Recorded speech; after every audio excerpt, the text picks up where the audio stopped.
ng tulong sa ating bansa. Nagpapadala ng tulong sa ating mga pamilya, sa ating mga kamag-anak, ang mga OFWs. At ngayon po, bumabalik po sa bayan ng Kawit.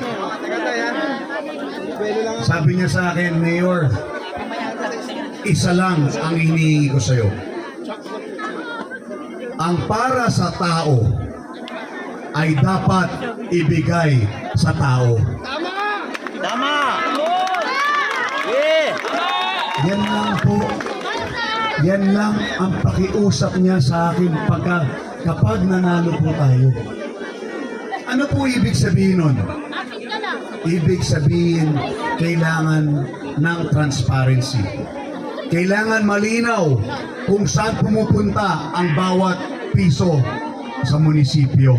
Correct na yun. Kailangan alam ng taong bayan